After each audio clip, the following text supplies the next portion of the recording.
itu ilmu yakin, kedua ainul yakin, ketiga adalah hakul yakin. Hakul yakin adalah peringkat hakikat. Peringkat pertama melibatkan hati, ilmu yakin. Kedua, ainul yakin melibatkan qalbu. Ketiga, melibatkan peringkat hakikat, iaitu melibatkan ruh. Qalbu adalah peringkat tarikat. Syariat, peringkat tarikat. Syariat adalah hati, peringkat tarikat adalah qalbu, hakikat adalah ruh. Mana di alam pertama, alam ahadiyah adalah syariat. Alam wahdah tarikat, alam wahadiyah adalah alam hakikat. Alam wahdah tarikat, alam wahadiyah adalah alam hakikat, iaitu hakul yakin. Sifatnya di sini adalah Allah menzahirkan dirinya melalui perbuatannya, melalui af'alnya. Semua pergerakan, suara, kudrat, iradat, ilmu, hayat, sama, basak dan kalam. Semua pergerakan, suara dan kejadian adalah darinya, dari Allah Subhanahu wa ta'ala. Kefahaman di sini adalah Salib sudah tidak melihat lagi dirinya sebagai yang berbuat. Dia hanya melihat sesuatu itu adalah pentajalian perbuatan daripada Allah Subhanahu wa ta'ala. Ini adalah peringkat hakul yakin. Adapun peringkat hakikat ataupun pada peringkat ruh, adapun pada alam wahadiyah, yang mana Salib sudah tidak melihat dirinya lagi berbuat selain daripada pentajalian Allah yang berbuat.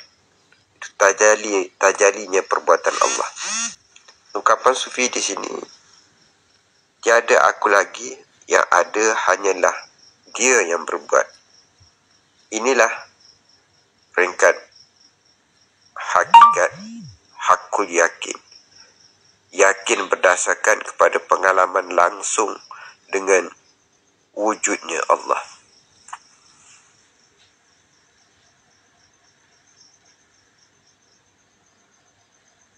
Pada kefahaman di peringkat alam wahadiyah, alam pentajalan af'al dan hakikat atau alam hakul yakin atau alam hakikat ini, Salib tidak melihat dirinya lagi sebagai pelaku. Dia melihat setiap sesuatu adalah tajali perbuatan Allah.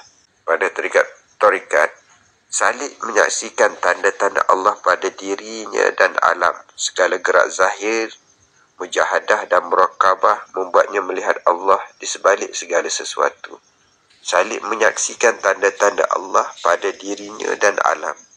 Segala gerak zikir, mujahadah, berjihad, murakabah, mencintai, membuatnya melihat Allah di sebalik segala sesuatu. Ini adalah peringkat tarikat. Manakala peringkat hakikat adalah Salib sudah tidak melihat dirinya lagi sebagai pelaku. Dia melihat setiap sesuatu adalah tajali perbuatan Allah. Tarikat menyaksikan tanda-tanda Allah pada dirinya dan alam. Segala geraknya, zikirnya, mujahadahnya, jihadnya, perbuatan untuk berjihadnya, murakabah, membimbing hatinya untuk mencintai kepada Allah, membuatnya melihat Allah di sebalik segala sesuatu.